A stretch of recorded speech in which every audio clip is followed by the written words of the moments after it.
रात गहरी थी। दिल्ली से जयपुर जाने वाली आखिरी बस सुनसान हाईवे पर दौड़ रही थी।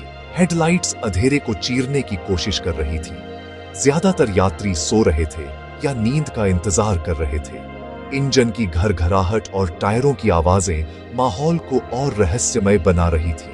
बस में बैठे लोगों के चेहरे थकान से भरे थे। कोई खिड़की से बाहर झांक रहा था, कोई सीट पर सिकुड़ कर बैठा था। ड्राइवर राम सिंह धीमे धीमे गुनगुना रहा था, कंडक्टर ऊँघ रहा था। हर मोड़ के साथ सड़क और भी सुनसान होती जा रही थी। अचानक बस की रफ्तार धीमी हुई। सामने एक नीली बत्ती टिमटिमाती दिखी, शेरे पंजाब ढाबा।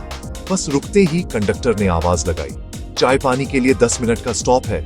कुछ यात्री अंगड़ाई लेते हुए बाहर निकले। ठंडी हवा का झोंका बस में घुसा, नींद को उठा ले गया। ढाबा अंधेरे में एक छोटी सी रोशनी की दुनिया लग रहा था। बाहर का माहौल और भी शांत था। ढाबे पर बस के यात्री ही थे।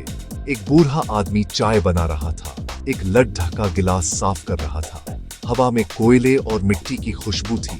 दूर कहीं कुत्तों के भौंकने की आवाज आ रही थी। यात्रियों ने जल्दी जल्दी चाय पी, कुछ ने बिस्कुट लिए और वापस बस की ओर बढ़ने लगे। ये एक आम सा ठहराव था, जैसा हर लंबे सफर में होता है। किसी ने सोचा भी नहीं था कि ये 10 मिनट उनकी यादों में हमेशा के लिए बस जाएंगे। बस के रुकते ही दरवाजा चरमराया। जागे हुए यात्री धीरे धीरे नीचे उतरे। रात के करीब 1 बज रहे थे।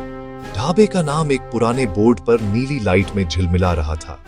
बाहर कुछ प्लास्टिक की कुर्सियां और मेजें थीं, जिन पर ओस जम चुकी थी। इंजन बंद होते ही सन्नाटा छा गया, जिसे बस झींगुरों की आवाज तोड़ रही थी। यात्री ढाबे की ओर बढ़े, कुछ चाय का ऑर्डर देने लगे, कुछ सिगरेट पीने लगे। बूढ़ा बाबा चुपचाप चाय बना रहा था, उसकी आंखों में भी नींद थी। माहौल में कोई हलचल नहीं थी।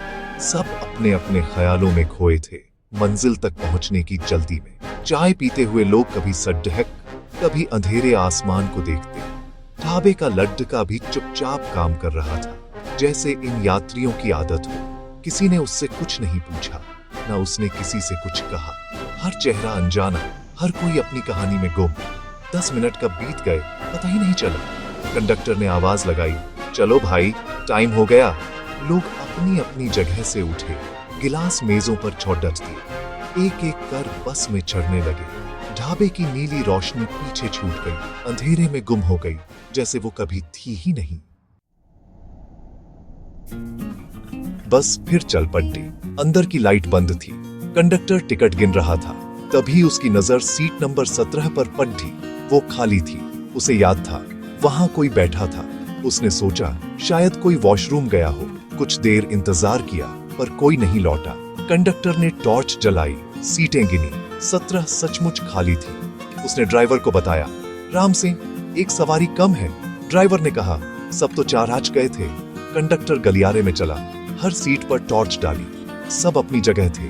वॉशरूम भी खाली था। अब कंडक्टर परेशान हुआ, भाई, वो औरत नहीं है बस में। ड्राइवर झुंझलाया, ढाबे पर रह गई होगी, आवाज नहीं लगाई थी। सबके सामने लगाई थी, कंडक्टर बोला। अब कुछ यात्री जाग गए। खुसर पुसर शुरू हो गई। एक आदमी ने पूछा, क्या हुआ?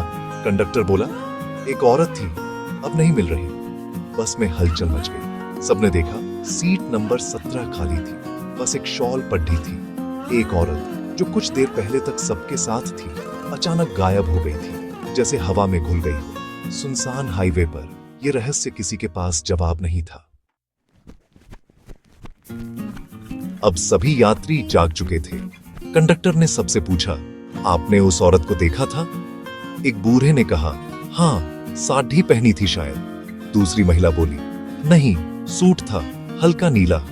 किसी ने कहा, चेहरा याद नहीं। सब कुछ न कुछ बता रहे थे, पर किसी की बात मेल नहीं खा रही थी। जब कंडक्टर ने पूछा, चेहरा कैसा था, तो सब चुप हो गए। ड्राइवर बोला, टिकट काटते वक्त देखा था, उम्र 30-35 रही होगी, लेकिन चेहरा मुझे भी याद नहीं। ड्राइवर ने सिर हिलाया। एक इंसान जो घंटों साथ था, उसका चेहरा किसी को याद नहीं। बस में डर फैलने लगा। ये सिर्फ एक सवारी के खो जाने की बात नहीं थी, अब ये एक डरावना रहस्य बन गया था। यात्री बहस करने लगे। कोई बोला, ढाबे पर रह गई होगी। कोई बोला, शायद अंधेरे में उतर गई। लेकिन दोनों बातें नामुमकिन थी। ढाबा पीछे छूट चुका था, बस कहीं नहीं रुकी थी। तो फिर वो गई कहां? एक औरत बस से कैसे गायब हो सकती है बिना किसी को पता चले?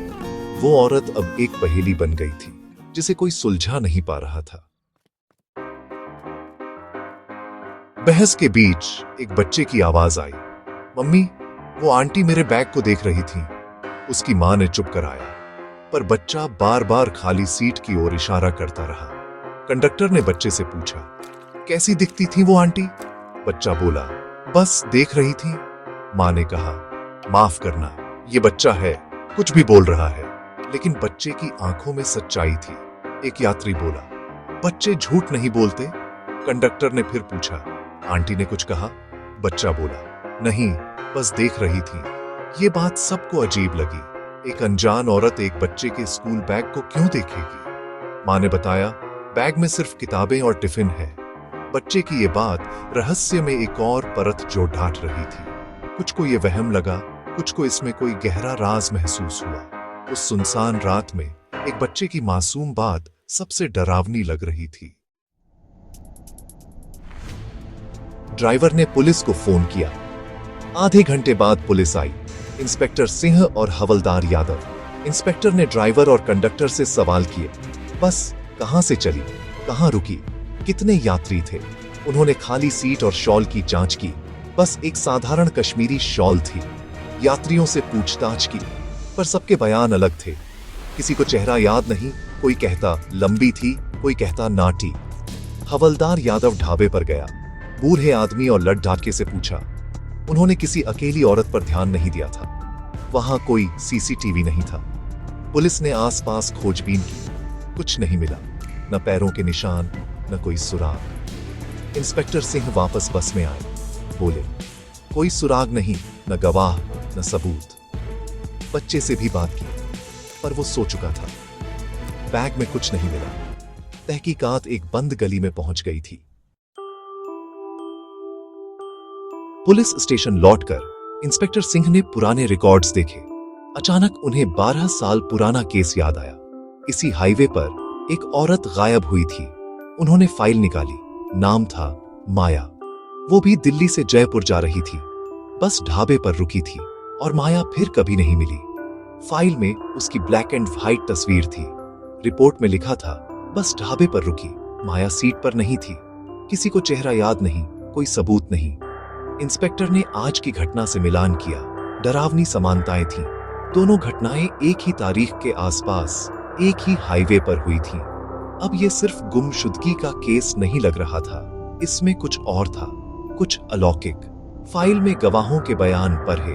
12 साल पहले भी एक बच्चे ने कहा था, वो औरत मेरे खिलौने को देख रही थी। आज का बच्चा कह रहा था, वो आंटी मेरे बैग को देख रही थी। इंस्पेक्टर के रोंगटे खड़े हो गए। ये समानता इत्तेफाक नहीं हो सकती थी। वो किसी ऐसी पहेली को सुलझाने की कोशिश कर रहे थे जो तर्क से परे थी। अगले दिन पुलिस ने यात्रियों से फिर पूछताछ की। दिन की रोशनी में डर कम था, पर रहस्य बना हुआ था। स्केच आर्टिस्ट बुलाया गया, पर हर यात्री की अलग राय थी। कोई कहता आंखें बड्ढी, कोई कहता बाल छोटे। कई स्केच बने, पर कोई भी नहीं कह पाया, हाँ ये वही है। यादें और धुंधली हो गईं। इंस्पेक्टर को लगा, गवाह अब भरोसे के लायक नहीं है। उनकी यादें डर और थकान में उलझ गई थीं। सिर्फ बच्चा अपनी बात पर अड्डा था। वो आंटी मेरे बैग को देख रही थी। पुलिस ने बैग फिर देखा, कुछ नहीं मिला। मनोवैज्ञानिक ने भी बात की, पर कोई नतीजा नहीं निकला। बच्चे की याददाश्त साफ थी, पर उसकी बात का कोई तर्क नहीं था। कुछ यात्री कहने लगे, शायद सीट पर कोई था ही नहीं, सबका वहम था। पर टिकट का रिकॉर्ड था, सीट बिकी थी। सच और भ्रम की रेखा मिट चुकी थी। हफ्ते महीने बीत गए, उस औरत का कोई सुराग नहीं मिला। पुलिस ने हर कोशिश की, पर कुछ नहीं मिला। वो औरत जैसे आई थी वैसे ही चली गई, बस एक सवाल छोड़ कर। इंस्पेक्टर सिंह ने फाइल बंद कर दी, जैसे 12 साल पहले माया की फाइल बंद हुई थी। पर उनके दिमाग में वो केस जिंदा रहा। वो अक्सर सोचते, वो आंटी मेरे बैग को देख रही थी। इसका क्या मतलब था? क्या दोनों बच्चों के पास कुछ ऐसा था जो उस औरत को चाहिए था? या वो औरत खुद एक याद थी जो हर कुछ साल बाद उसी हाईवे पर भटकने आती थी? आज भी जब कोई उस हाईवे से रात में गुजरता है तो एक अजीब सा एहसास होता है। लोग कहते हैं कभी कभी सड़क किनारे एक औरत खद्दी दिखती है। कुछ इसे वहम मानते हैं, कुछ भूत प्रेत की कहानी। लेकिन जो उस बस में थे जानते हैं ये सिर्फ कहानी नहीं, एक हकीकत है। वो औरत कौन थी, कहां से आई, कहां गई, ये राज शायद हमेशा राज ही रहेगा। क्या यादें हमेशा सच होती हैं या डर उन्हें बदल देता है? शायद कुछ कहानियां अनसुलझी रहने के लिए ही होती हैं, हमारी यादों में हमेशा के लिए।